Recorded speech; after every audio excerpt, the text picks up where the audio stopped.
You are on mute. Sorry. Yeah. Hello, hello, everyone. You are welcome to the Black Female Entrepreneur Greenwich. As you all know, today is another special edition. Like we say to you, we are here at the month of March to celebrate great women in our community. Women that have made impact, women that of integrity, women that has actually, we call them the shakers, the shakers, the mover, the people that actually make it happen in our borough. And today we have no other person, special panel today. I am really pretty, it makes me feel very nice to be a woman, that special feeling in you that, you see your fellow women out there making changes in the community. We decided to make it a week of events to tell you how important we are in the society, because even a week cannot even explain the work we've done in our community. But we will continue to celebrate it as the year go on. So guys, welcome to the Black Female Entrepreneur Greenwich. My name is Lucy Azaya, your host and the founder of Black Female Entrepreneur. And I have an amazing women here. So I'll just actually hand over the mic to everyone to actually introduce themselves, starting from no other person, especially my mentor. One of the, I actually look at her and I say, yes, we have the Wakanda in our midst, shaking every panel, every table. I am honored to actually introduce to you Councillor Avro. Councillor Avro, over to you. Wow. After you've spoken and everything you said makes me feel I shouldn't be here. Because clearly I would never accuse myself of that. But I have to say, Lucy, I think you are an absolute star in the way you are promoting these issues. This week has been great. And it's an absolute privilege for me to be here. So, and among such an illustrious group of women. And isn't it nice to be able to just have these kind of sessions with women and just share our experiences? I think that's just great. So I'm looking forward to today. Thank you.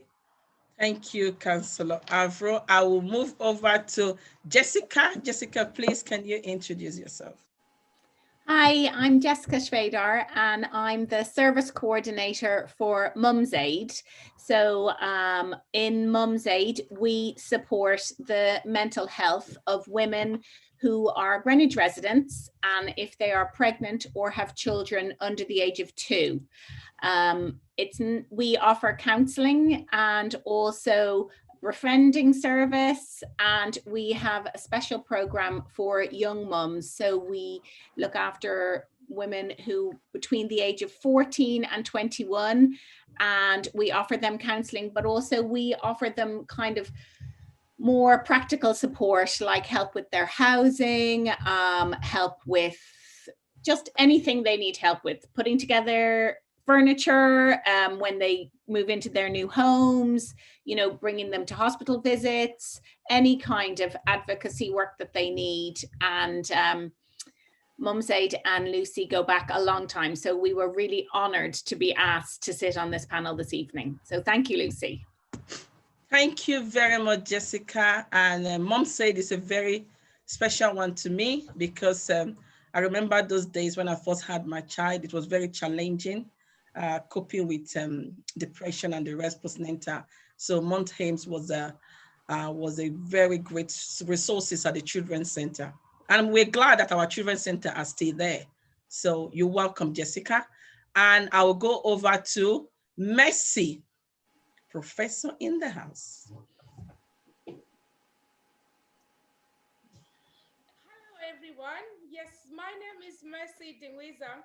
I run an organization that helps people and empower them into education. So I am mostly an education consultant and specialist. So I am based in Woolwich in Greenwich. So what I do is I have a lot of people who come to us for training and education support, especially those people who haven't been in education for a long time and they have been raising kids, or they're from underprivileged background, or they've just missed education. So we look at these people and empower them and help them to get education So we come across a lot of people. Some people, they're actually looking for work and they can't get it. So we also work with the job center to identify these people, and we empower them with education so that they will be able to find a job. So we go across the whole borough and even crossing over. So sometimes we do get funding for these trainings, and that's how we empower all our students, and all the people around the borough. We also doing the filling in the gap for the nurses. So we train nurses as well. We're doing the access to nursing program where these people who've got a desire to become nurses and they want to pursue along that, because after Brexit, we lost a lot of nurses. They went back to their country, somewhere they're just angry, they just disappeared. So what we're doing is that can you hear me? Yeah, you need to speak louder. Maybe you move the mic. Yeah. Probably I didn't put it up like higher. Okay, yeah. Can you hear me now? Yeah. Or you can use your mic. Okay, Do you have an earphone? Okay, while Messi is doing that, I'll go straight to Tammy. Yes.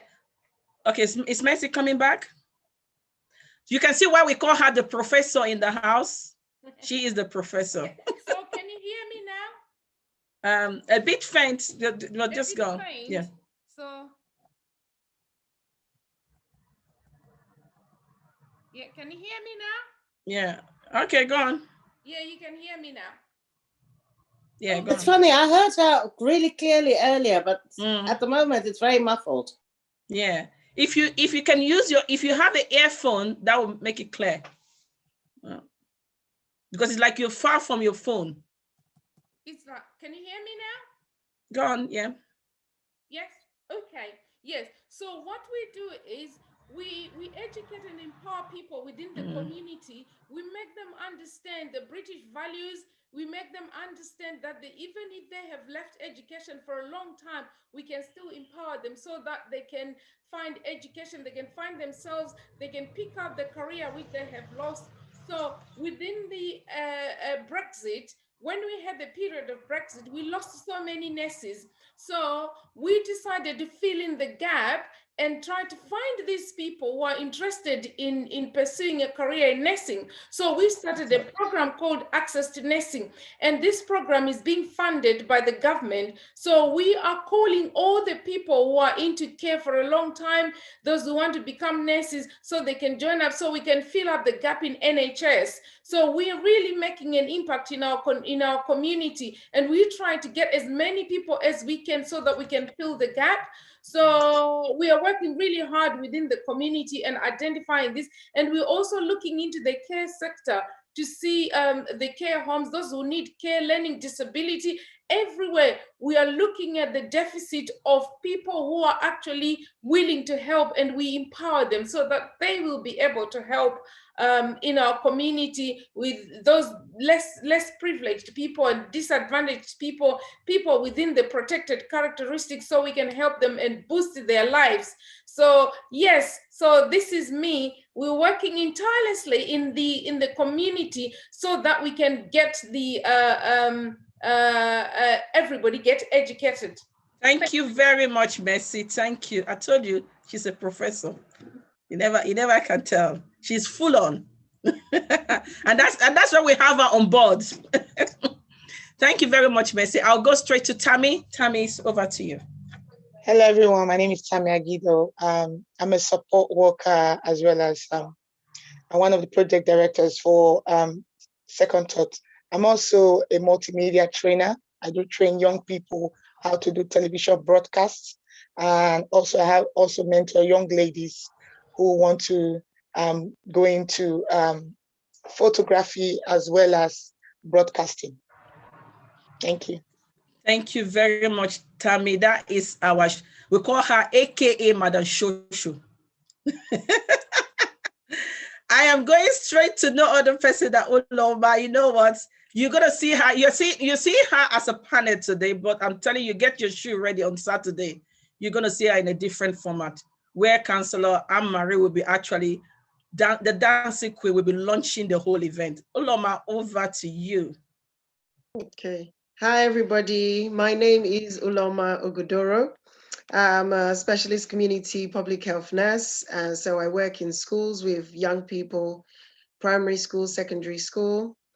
And like Lucy just said, I'm also a fitness coach. So through my work within schools, I identified a lot of children that are sort of overweight and struggling with obesity. And as you know, with the pandemic, the statistics show that this has actually doubled. So this is a problem at the moment. And my aim is to continue to work within the community and outside of our borough as well, to reach out to people and help families, exercise together, but in a fun way through dance. So that's what I do. I dance and I do dance fitness for the community.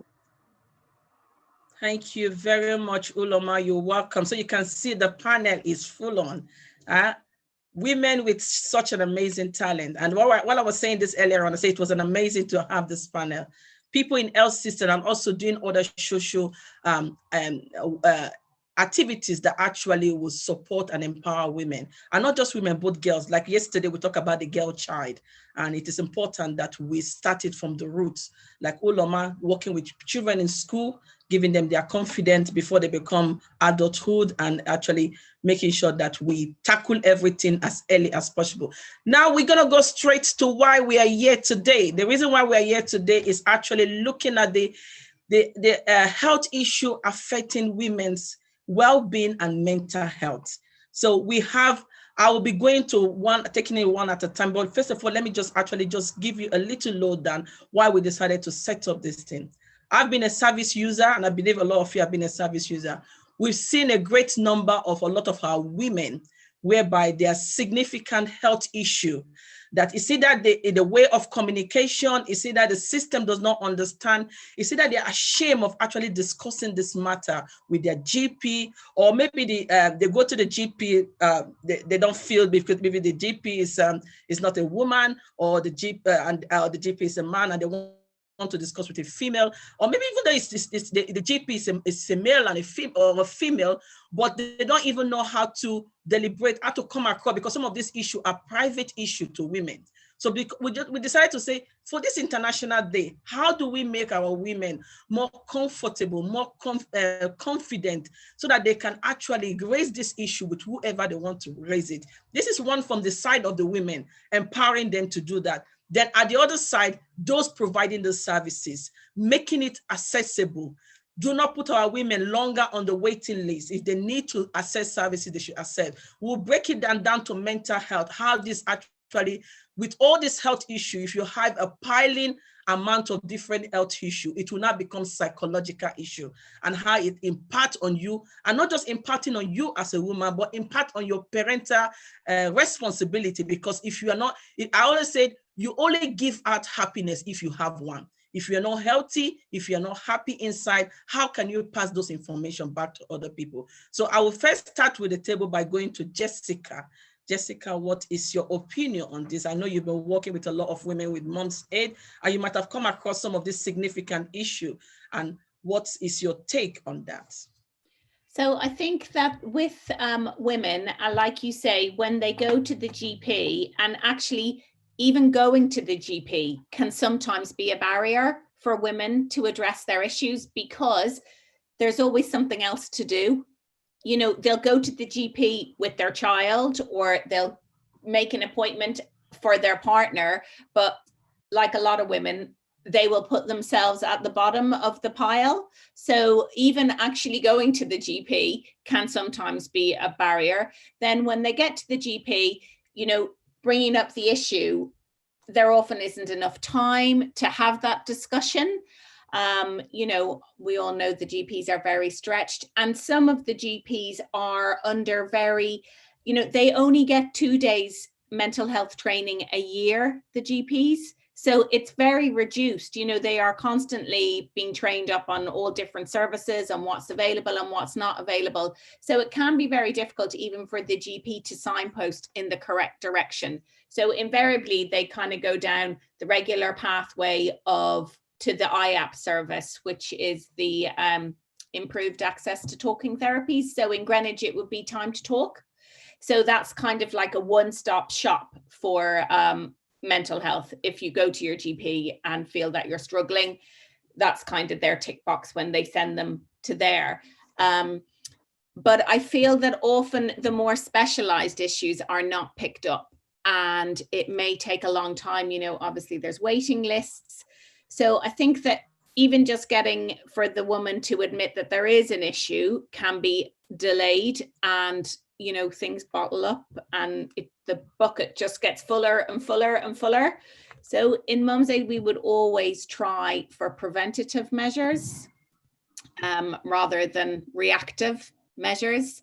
But unfortunately, quite often it's only when, you know, things get to a complete head that the reactory measures come in. Whereas if there was more time, more money, more funding, more support put into the preventative measures, we wouldn't get to that high level stage. In Greenwich, we see a lot of women, well, with low to medium mental health issues, but also we do see the very high level as well. I think though there can be so much done in the community, and we have just so seen this in the pandemic recently, where the isolation has just been huge. You know, when women who would normally hold everything together because they have their peer groups, they have their children's centres to call into, they have their stay in plays, they have the school and nursery drop off and pick up where they meet their friends or they see other people struggling. Whereas when you're totally on your own now, people who have previously been able to, you know, manage everything have just tipped over into that more serious need for support recently. Thank you very much, Jessica. You actually just nail it. And I will go down to speaking to Councillor Avro now, because I know Councillor Avro was once a cabinet member for, I think, for health and also housing and anti-poverty. You know, she's a woman of many hats. She has actually walked the walk. So look from the local authority perspective, within those roles that you have taken, is there any strategy? Is there any like a program that has been set aside, or is there anything in the pipeline that will actually focus on the women agenda, looking at some of those issues that might cause barrier in women accessing some of those services, and not just on the mental health, on the health issue, looking at holistic picture, things like housing, and that could be very stressful for a lot of women, a lot of single mothers out there. We also got things like education. Some of them try to communication. This come back to some of the BMA women, able to actually explain, using the right term to explain to the GP what their need, what is actually disturbing them. How do they actually explain it properly? Communication area. Then looking at education, is there any program put in place to actually educate the women on how to approach? Then service delivery. We know Greenwich offer a lot of services. How accessible is those services to women? Councillor Avro. You're mute. You've asked a multitude of questions there. And if you're asking, is there one document or one place where you would find services for women in particular, I would say not the case. The council, however, does take inequalities very seriously. So across the board, and that's why in terms of public health, you know, all the health inequalities, public health does a fantastic job. I have to say that. They do a fantastic job reaching out to the communities and trying to get to the hard to reach communities to be proactive in preventative work. Because whatever the Health and Wellbeing Board one of the priorities is preventative measures, and so it's across the board, but it will always impact more on the more disadvantaged groups, and so women will fall into that, if you like, in many spheres. I think, and you know that the council does provide a lot of support and funding for areas like domestic violence that's much more specific to women, because they realized that that's an area that has such a huge impact, not just on the women, but on the families. And the council even went as far as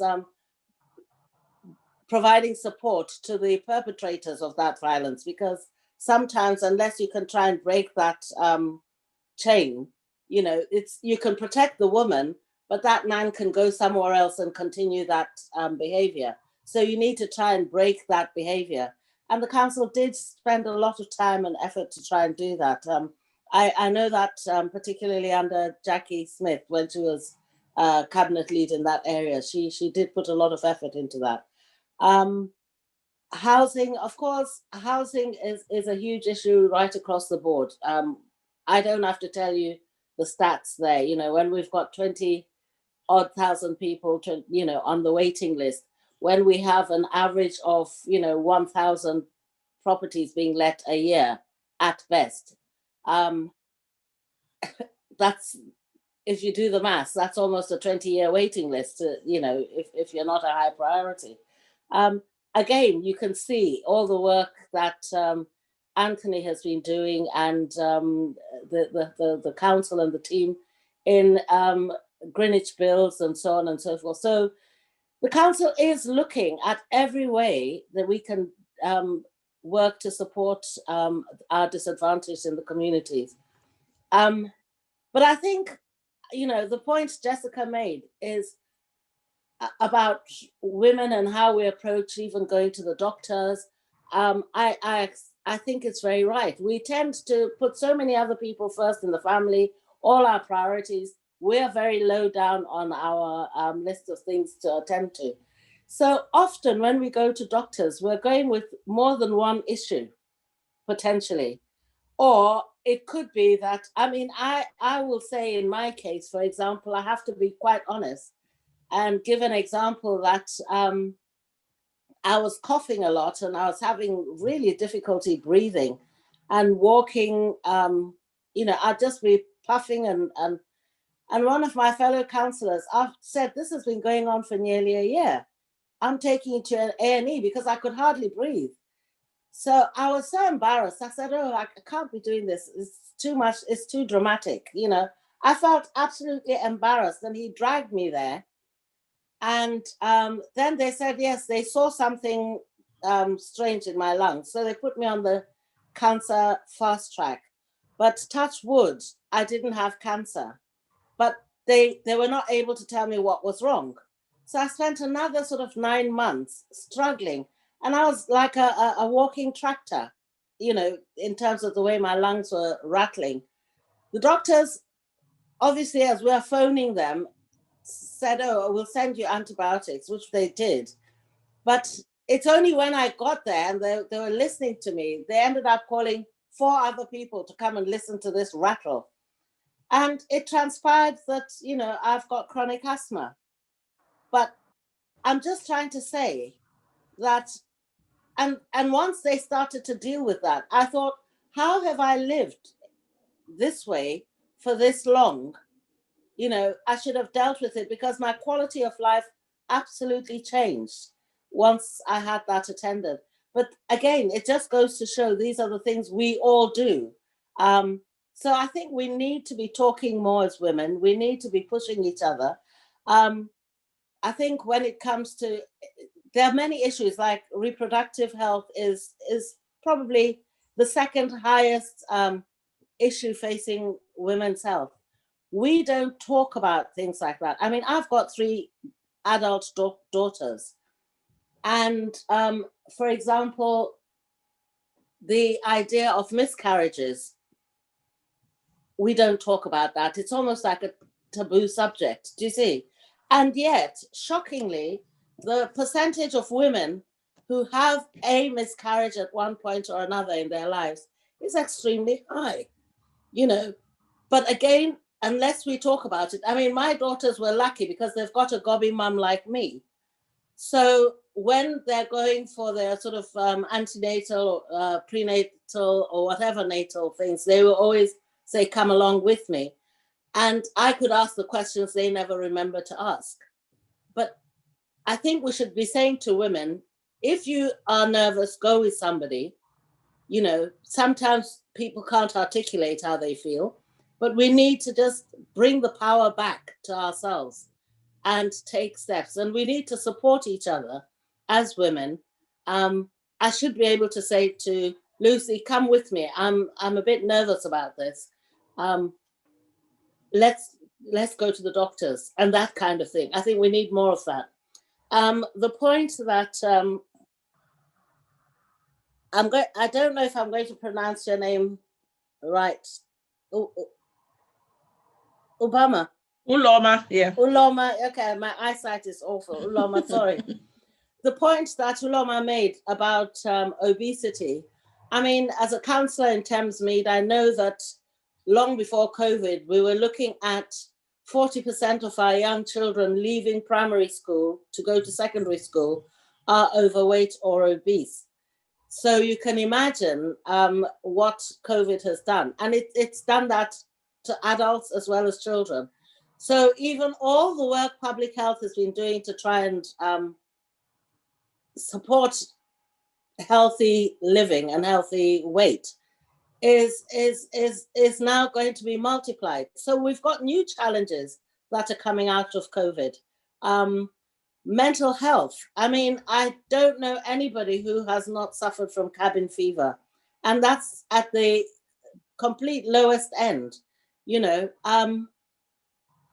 it's really shocking because I've seen it right across the board where people who had not been known to the mental health system, you know, the figures of new people presenting with mental health issues has risen quite dramatically over the last year.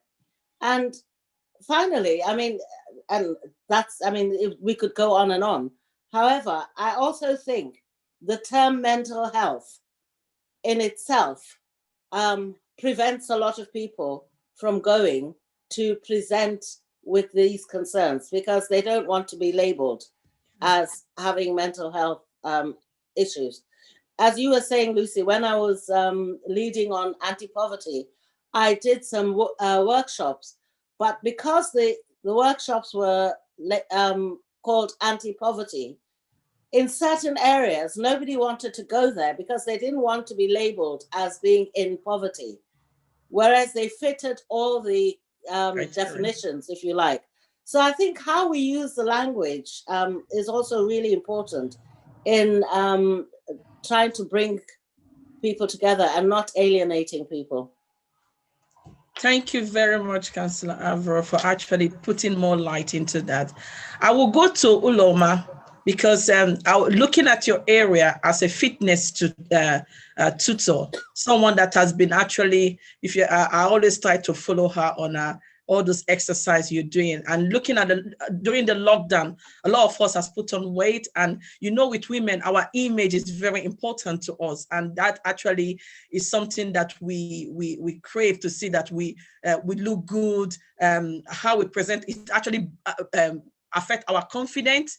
So looking at the area of fitness, the rate in your own view, do we see more women into engaging in exercise?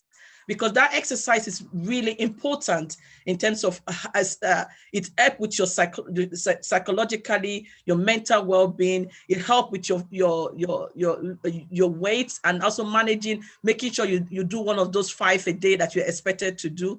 From your experience, how often do you see women want to go into exercise? Do you think it's not at the gym is not accessible to them? Do you think that because of busy life, they are not able to fit in that exercise into, and what can we do to actually encourage more women to go into exercising and doing it in a more fun way? Because I see your one is always in a very fun way.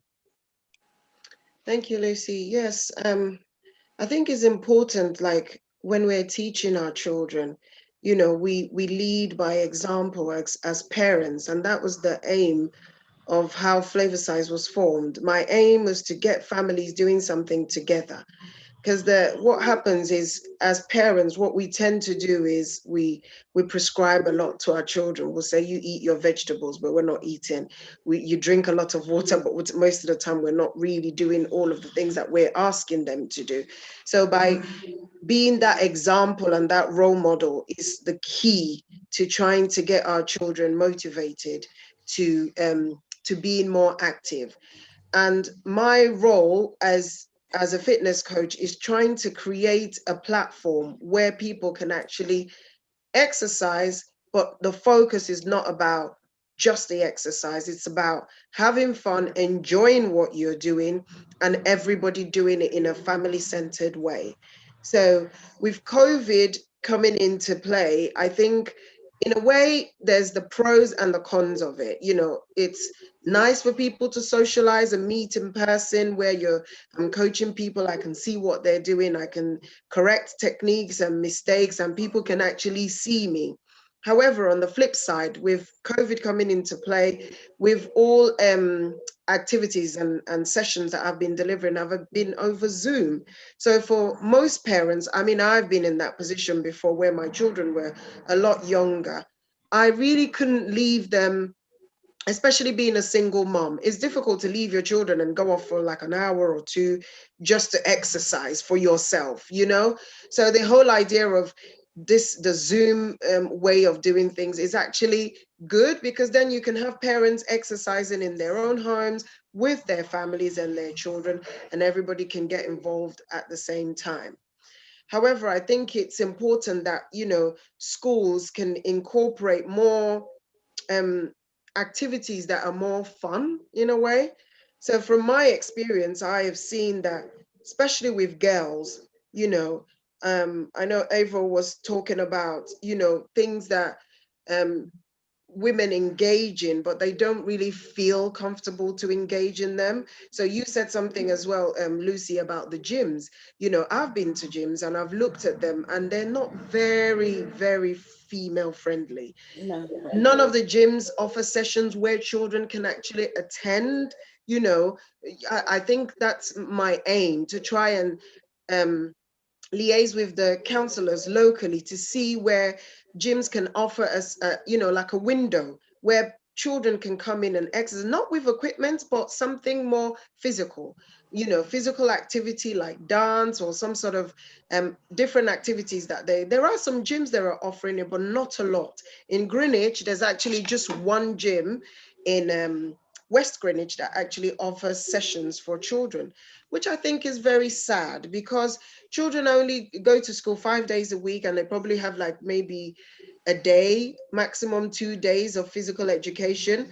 And for the girls, you know, most of the time they don't really get involved in it, you know, especially when they start their periods. And these days you have girls as young as in year 5, even year 4, sometimes starting their periods. And this is a monthly cycle where they're not accessing their physical activities as much as they would love to, you know. And these sessions, you know, I'm trying not to be biased, but it seems like it's more focused on like football, rugby, you know, those sort of things that girls are not really, you know, included, you know, that it doesn't feel very inclusive for girls. So yeah.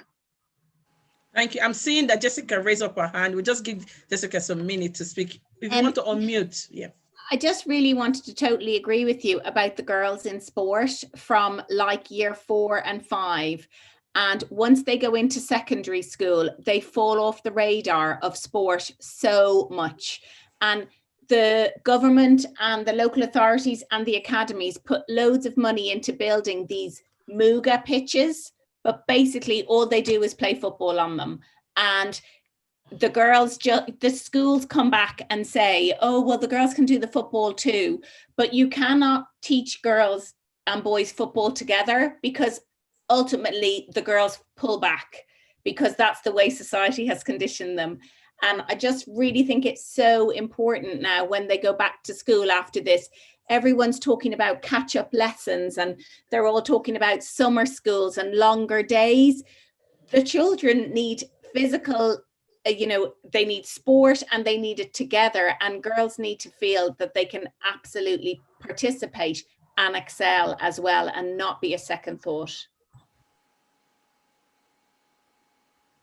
Thank you very much, Jessica. And I want to. It is really interesting hearing all this, because I have a daughter myself, and sometimes she said, "I'm playing football." I say, "You're playing football? How does that work in terms of your PE, in terms of exercise?" And after a while, she said, "My muscle, this is paining me." You need to do that. It has to be both female and men friendly.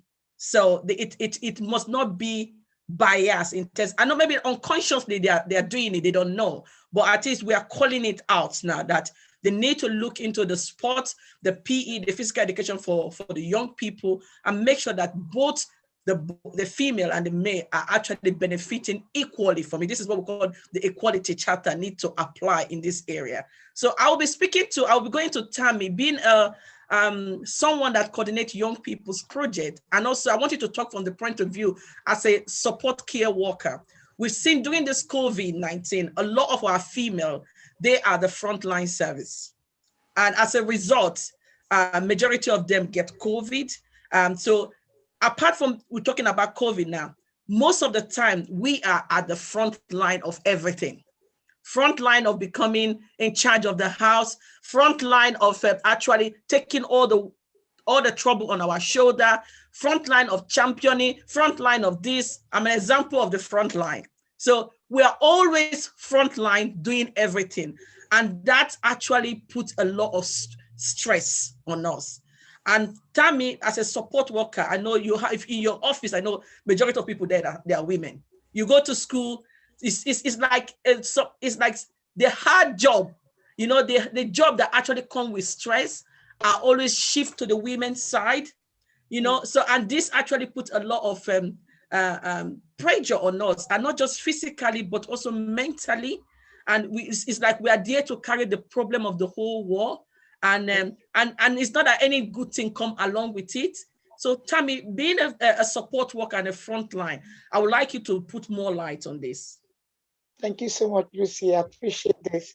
As a support worker, I think a lot of things the local authorities have done, with the COVID, we tend to have a lot of female in the frontline sector. We got very increasing number of female, and also these same females are mothers. So when they finish from work and they go home, the children were homeschooling, and then most of the people I speak to have the stress from work. Then you come home, they're not resting, then they're going back again to another shift in the morning. So it's kind of a lot of hard work on them, and they cannot complain because they need the money. And also, if you look at research has found that 1 in 5 women has mental issues. On to our counterparts, men, just 1 in 10 have mental issues. So we found that increasing number of young people are having mental issues at the moment, either anxiety, depression. A lot of them get it. Let's not take away when frontline staff. Some of them have this depression, anxiety, but they tend not to speak out because you will be stigmatized and saying, okay, you're a frontline staff and you're having this issue. I think you should step back a little. But because of poverty, let's look at poverty, because poverty is one of the things that is actually eating up into mental health. There is poverty there, and they don't have money. Most of them are single parents and they're struggling. They have to take care of the home. So I would say they're multitasking, doing the work with the children, going to work as a support worker. And guess what? When you're a support worker, there's a lot of things you do. Same things you do at home, you do at work, because the people that you're actually giving service to, they are like families to you. So they ask you questions. It's reciprocal. You have to answer the question to encourage them, because you actually want them to come out of the state that they are in to join the community. So I think I listened to all the speakers and they're fantastic. Everything was just on point. One thing we need to do as women, even if you're not a support worker in the front line, let us step back a little, because we tend to put everything in front of us. I like to say, let women have MOT. We need to do MOT on ourselves. We don't do this. We call it medical checkup. When you put medical checkup, people they tend to get scared. Oh, I don't want to go there. And they don't like voicing out their issues.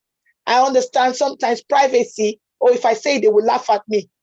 As women, we shouldn't be thinking about people laughing at us, because there's no wrong or right thing when it comes to your well-being. You have to speak out so that the other person at the side of you will help you. So I will say women should have MOTs. As women as well, I encourage that before the year begins, a new year, get a diary. You might think you don't have anything. Oh no, I don't do anything. But if you look at the list of things you do in a day, it's quite a lot. So you get diaries, and as well a woman, get your me time from the children.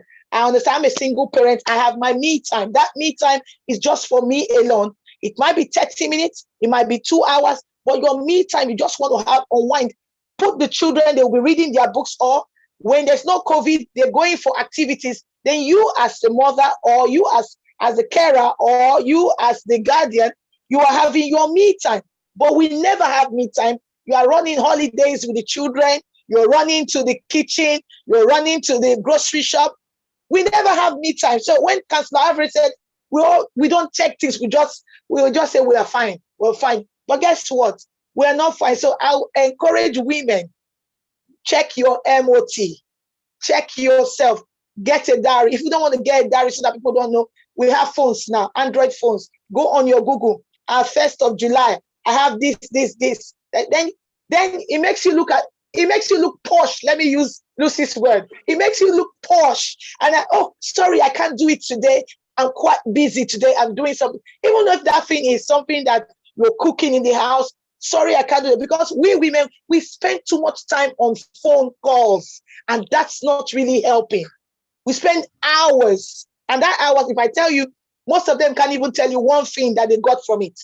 So we should create time for ourselves. That me time is very important. And guess what, ladies? Remember, MOT for ourselves is important. Thank you, Lucy.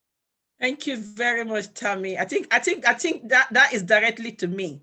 I need to do MOT. So I'm coming to Mercy, but I want to allow Councillor Avros, because she's raising her hand, to say something. Then I'll come down to our professor. Sorry, I just want to echo Tumi's words, because as I've grown older, I have learned the value of me time. Otherwise, you start to implode. It's really important, especially for your own mental health and well-being. I mean, I have times where I say to the family, my phone is off from this time to this time. And it doesn't mean there's no problem, but I am just having some me time. So I'm not answering the phone. And I use that, and I really value that. And I just think that we should learn to do that more often. And I agree with you about the MOTs too. Thank you very much, Councillor. I'm going to, I purposely decided to keep Mercy to the end, because that is where, with everything we're saying now, it now boils down to communication. And that's go down to education. As you know, Mercy, we call her the prof at the Black Female. When it comes to women education, women empowerment, actually giving women the opportunity to have a voice.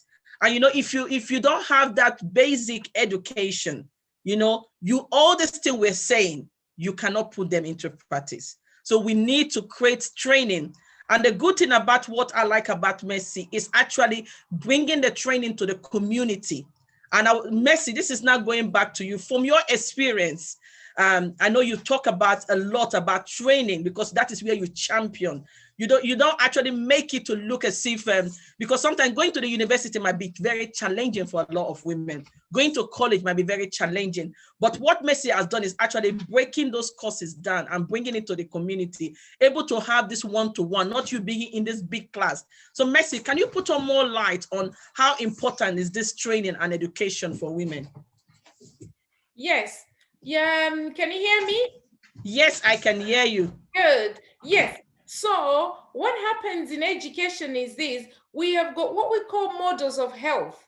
In models of health, we've got the medical model. And this medical model, it looks about the illness, the disease that is inside a person. So when we go to the doctors, they're only looking at that illness that you have. Another medical model is the social model. The social model is the model that looks at the surroundings. So this is what mental health matches, because when you've got mental health issues, there are some social issues that are connected to mental health. For an example, making relationships.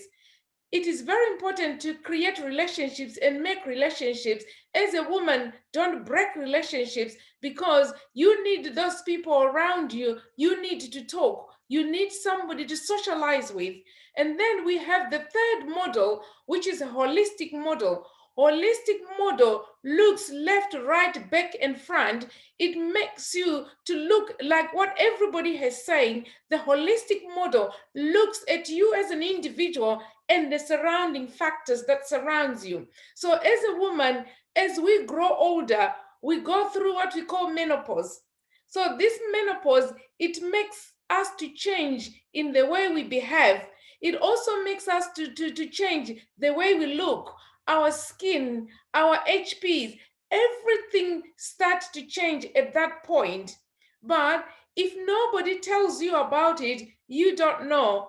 And there is a point in time when you look yourself in the mirror and you see your mother or you see your grandmother.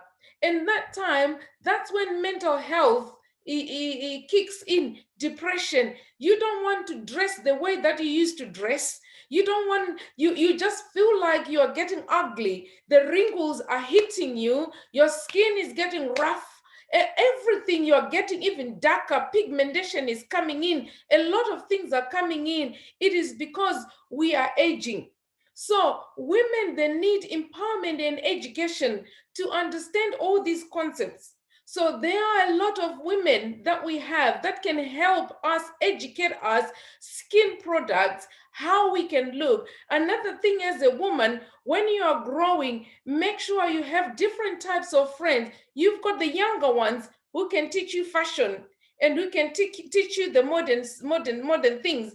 You need the people of your age mates so that you can compare yourself with them and you are in the same stage with them. You need people who are slightly older than you so you can learn wisdom. You need older people who are grannies so that they will tell you your problem that you're having. They've gone through it and they tell you, and this is all part of the health. And I'm glad that we have started this kind of communication. So each one of us can pick a topic and we can start talking about that. So I like the topic of the MOT. It could be just one topic that we could be looking at so that we can understand what is actually MOT. And the good thing with MOT is that it can detect whether you will have heart attack. It tests all your thyroids glands and how it actually looks at all your human body system, the organs, and see how they are functioning. So it is because of that. If we are given any opportunity as time goes on, I would like to be given an opportunity to teach you the anatomy and physiology of the body, how the body functions, and every single organ that is in your body, how it is functioning. And as a woman, how can you rectify those kind of problems? So a lot of us, we've got thyroid problems, but we don't know. we just feel tired and we don't know what it is. Some of us will got high blood pressure and we don't know that the habits that we have, they are causing that. We have high cholesterol and we are not sure of our, or we are given medication by the GP. We have got no time to sit down and say, hey, this medication I was given, have you researched about it? Research about things. And these are the things that we need to look into and educate women. And we don't want, nobody wants to grow old on their own. You need to have people who will be telling you this, like the menopause, it affects a lot of people. When you go through it, because I'm experiencing it myself right now, you know, you have the period, it stops, and you have it again, it stops, and sometimes it goes prolonging, and all of those things you don't know, and you feel like, you know what, that's how I learned that you want people who are older than you so they can say, hey. So one lady from my church said that's called perimenopause, and I went and I googled. Though as educated I was, it was a word that I used to see and you overlook, but when you share, you get something. So building relationships is very important. And now I feel great that I've got Jessica here, and I've got Tammy, I've got Councillor Avril, and I've got Olu, and I have got Lucy. So this is my network. I share with you how I feel, and I share with you so that you'll be able to help me so I can step on another ladder. And this is what we call education and empowerment. So we need to listen to her. Listen to her. So that is one thing we need to do. She is very important person with dynamics that are so strange, such that only she can understand it, and only her should be listened to. Thank you. You know, I say, what do I call her? Professor, AKA Professor. That's what we normally call her, because she is spot on. You know, anytime, I remember the last time we went into school, all the children, you know, they say when you go into school and talk about things, kids don't, or they tend to run up and down. I'm telling you, when Mercy was speaking, we went to school, we were doing one of our school visits, and we went into school, and Mercy was actually speaking to the young people. They all sat down. You know, you can tell that they were, it was really sinking in. And like what Councillor Avro I said, this has to continue. We need to start talking about this issue. We need to start having this panel so that we can help our women. And I'm glad that this is staying live on the channel. So those that are unable to watch, they will come back and actually still look at it and start raising some of those issues, and we can look into it more. Councillor Avro is raising up her hand, so let me just go to her. I haven't put it down, so I'll put it down, but I will just say that I think we also have a responsibility to be honest with our children, especially our daughters. You know, I've always tried to give a realistic picture, even about myself, to my daughters, so that they're not getting, I mean, I was having menopause, for example, when my youngest was having her teenage, you know, hormonal, and I said, we can't both be hormonal at the same time. Can we take turns, please? Otherwise, there's going to be chaos in this house. But it's having those honest discussions, you know, so that nothing becomes frightening. And also, it enables them to ask questions comfortably without feeling that there's anything that's taboo. Oh, I can't raise this with my mum. There are sometimes I would say that, you know, my kids ask me too much, but there's never such a thing. I think being open with them and always giving them the confidence to come and ask is absolutely vital. Thank you very much. So we're trying to wrap this up, but I want to go back to the topic we discussed yesterday, which was the girl child. And a lot of us might have daughters or might have sisters or are auntie to some of our relative children, or are godparents to some of these young girls. And not just young girls, but also boys. And this is where the responsibility comes down to the women.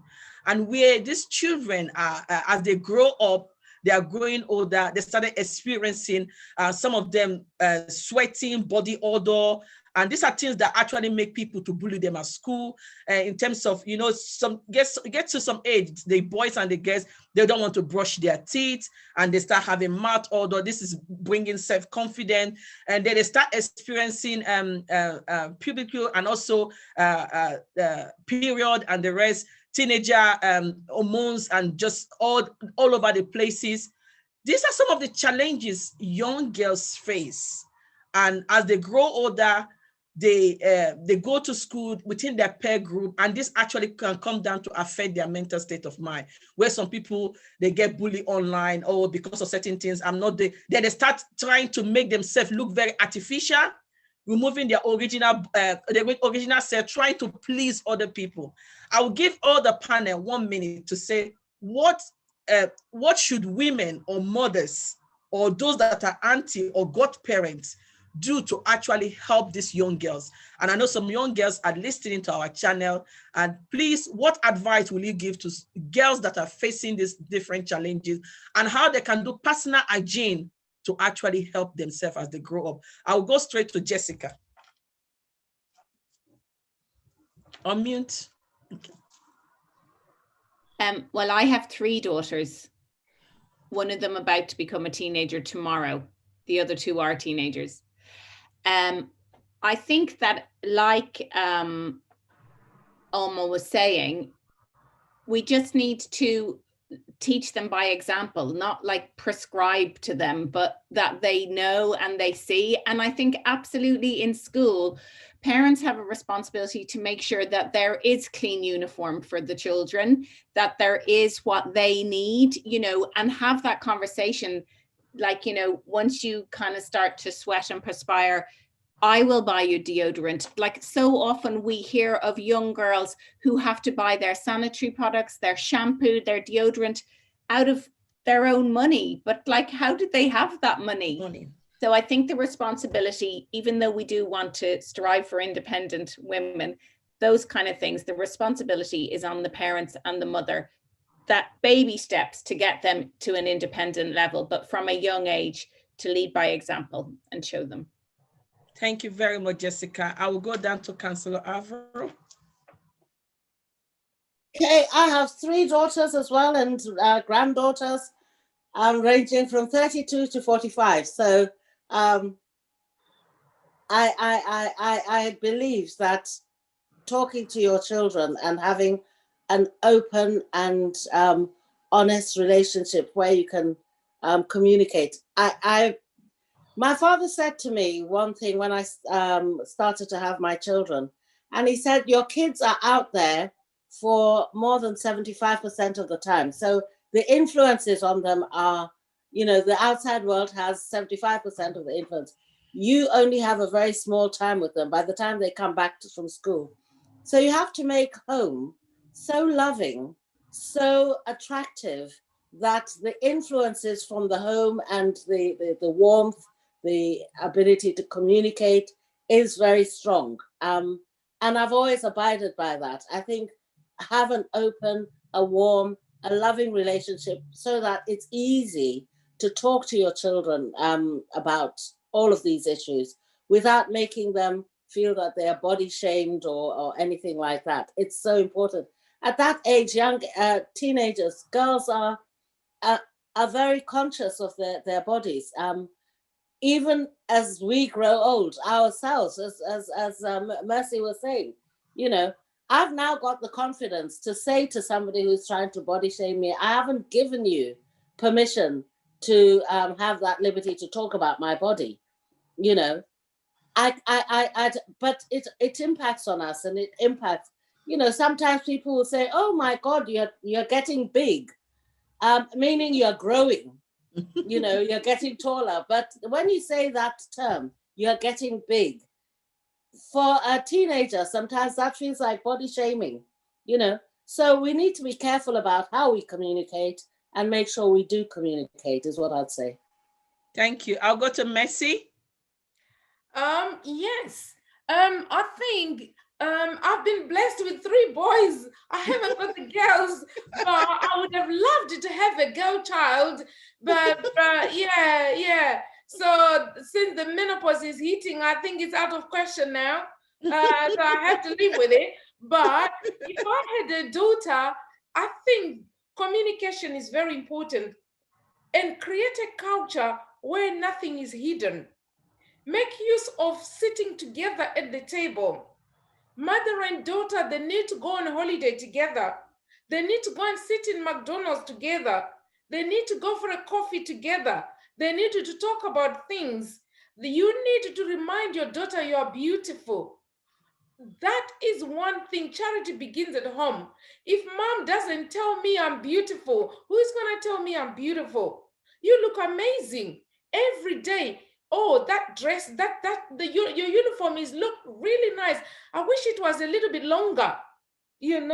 All of these comments that build their confidence. Remember, what mom tells me when I leave the house, it sticks in my head the whole day. So if mom says to me I'm beautiful, I don't care about what the rest of the world says to me. My mom said that if somebody says, oh, your skirt, I know my mom told me that my skirt was a little bit too short, so I'm going to do something about it. So I think a mother plays the biggest role in the girl child. The most important, you're beautiful, you will make it in life. When they make a mistake, don't dwell on the mistake. If they are not tidy, they are not clean or anything, create an environment where deodorant is everywhere. Wash, shampoo, everything is just available. When it comes to ironing clothes, do something, do activities together. Come, let's go shopping together. Which deodorant would you like? Let's do this, let's do this. Involve your girls in anything that you are doing. For boys, don't worry about them, but a girl child who's well brought up, when we see them on the street, any mother sees a child who comes from a home with a culture, you can see that. A girl, they're not loud on the street, they're not allowed on the bus. They speak with integrity. Why? Because mom told me that I should behave like a lady. And remember to tell your girls princess 1, princess 2, princess 3. So they should know that I'm a princess. Yes. And any man who's going to marry you when you're older, that man is lucky. Why? Because you're very good at cleaning. And it's a matter of time. I know your bedroom is messy, but it's a matter of time. You do very well in your life. I can see a potential. It's a shame you can't see it, my daughter, but I can see it. I'm just going to give you 6 months, 3 months, you'll be an improved person, a real princess. So let's keep on empowering our girls.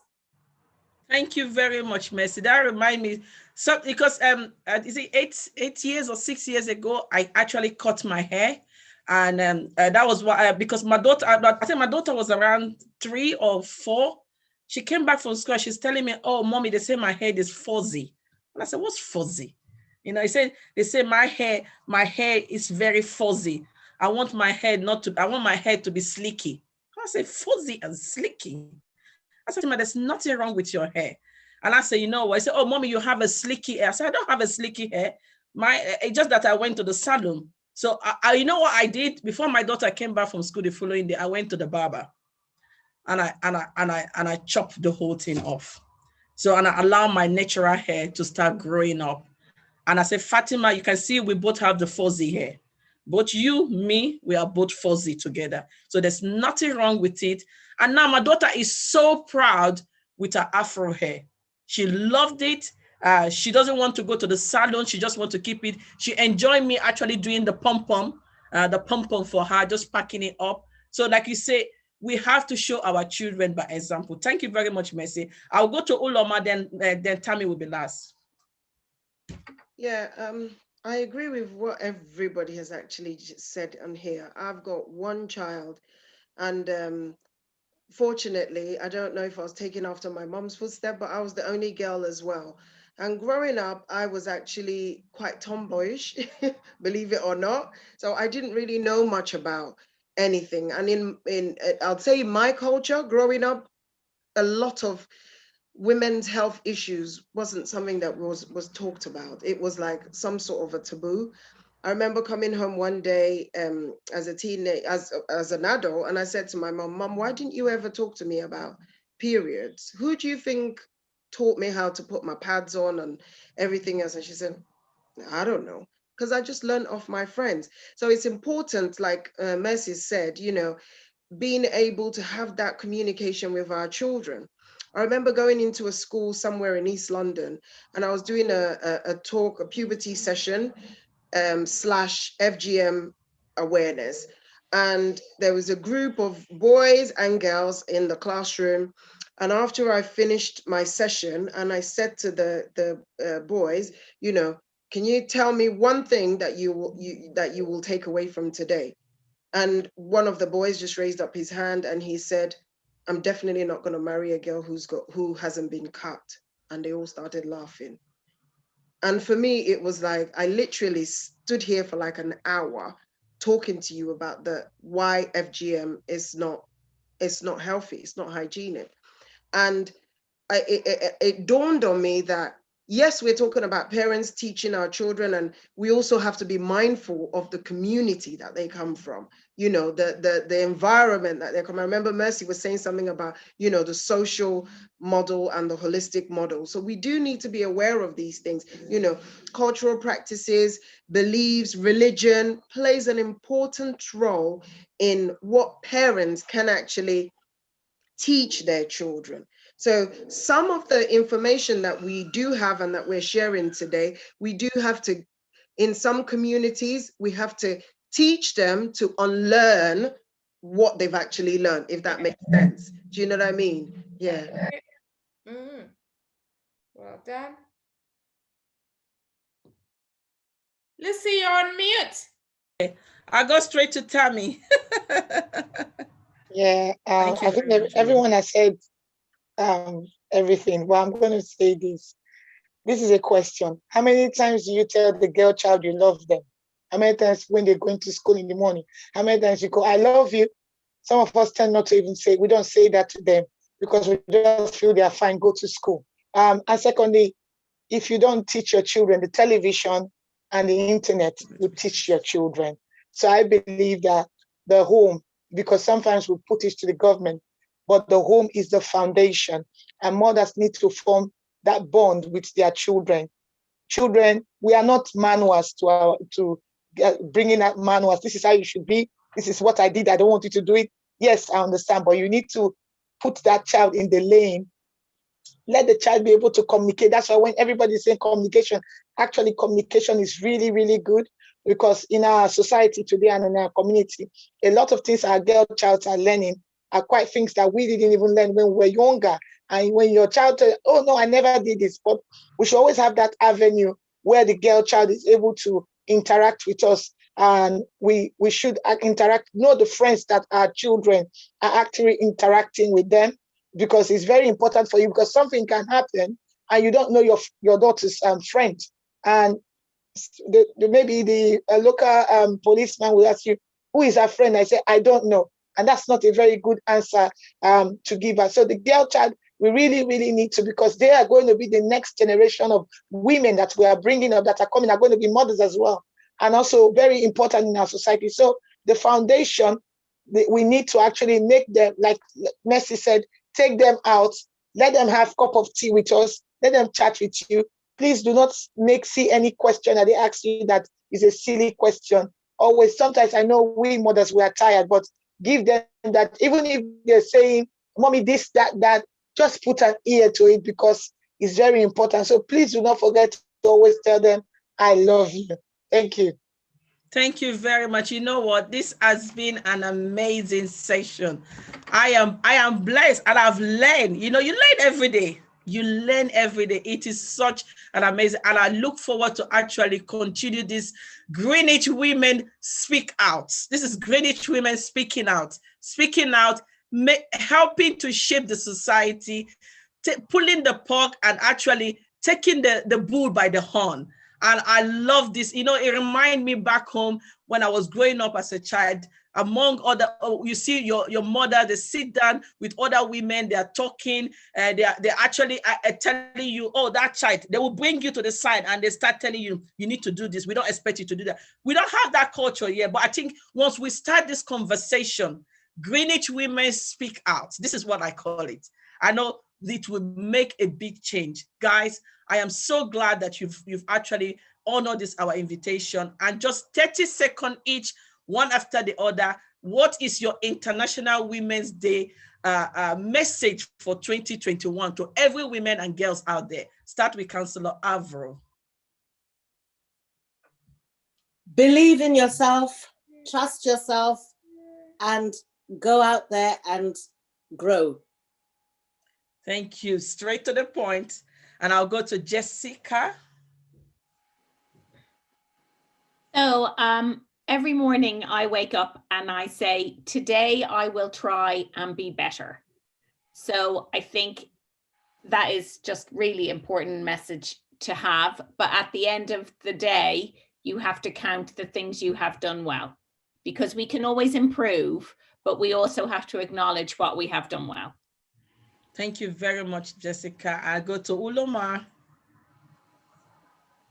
For me, I'll say the whole idea of International Women's Day is all about connections and no competition.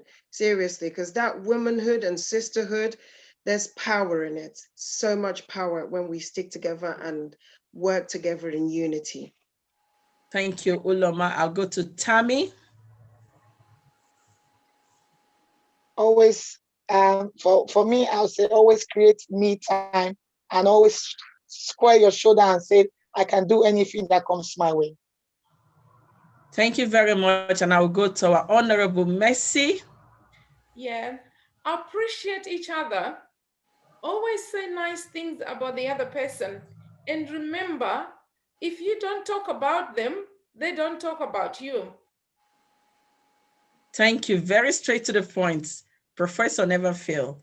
And for me, to you all, identify your mentor.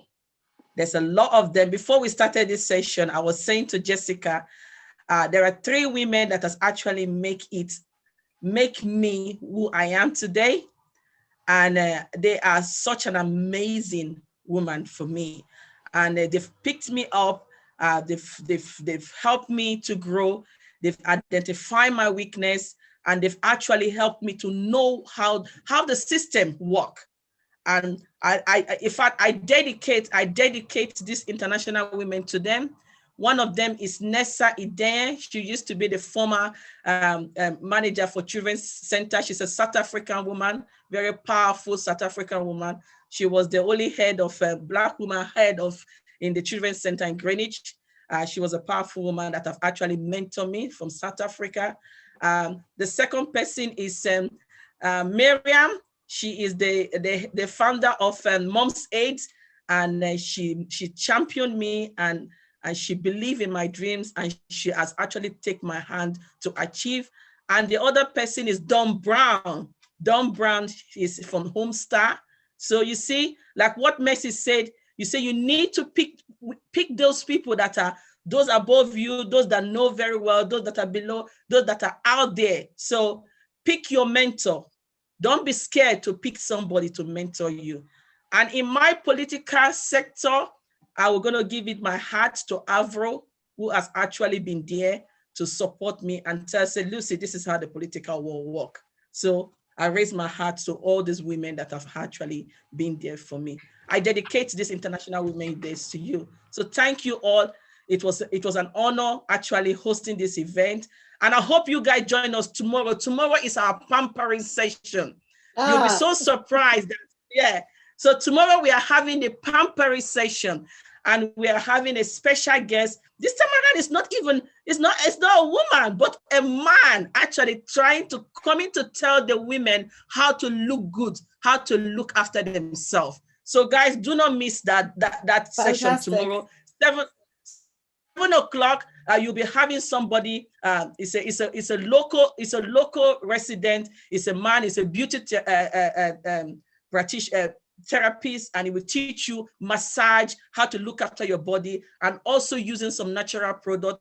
At the moment, he's in Africa doing some work with some African women, but he will be coming live to actually join us to support. Then on Saturday, guys, we are having the Afrobeat dance, dancing shoe. You know, we just want to wind it down. Get your wine, get your dancing shoe in your living room and just hit it up. And just to get, guys, you know who is actually sharing that event? We have Flavor Side in the house. Uloma will be showing us the move. And the dancing queen herself will be opening the floor, which is Councillor Anne-Marie. Then on Sunday, we are having the Mother's Day. Just to top it up, myself with Tammy, we will be chopping and we'll be getting it on and finishing it for the week. So guys, I hope you enjoy the week and just continue to celebrate yourself. Thank you. Thank you all for joining us. Thank you. Bye. So And much. can you just ask Uloma to make sure she puts a link to her dance sessions? Yes. Oh. That's Uloma. Yeah. Yeah. Okay. Uloma, join. Uloma is on TikTok. I used to follow her TikTok's move. There's one move she goes, Uloma, I'm waiting for those moves. She has some TikTok dance. She has some of them at Instagram. And in May, Uloma will be running, hopefully, as the lockdown comes to ease in June or July, there will be free session that Uloma will be hosting in Tramshade or Woolwich Common Community Center. Fantastic. We hope to come to Thames Smith, Councillor Avro. We're looking forward to We come hope to Thames you Smith. do. Mhm.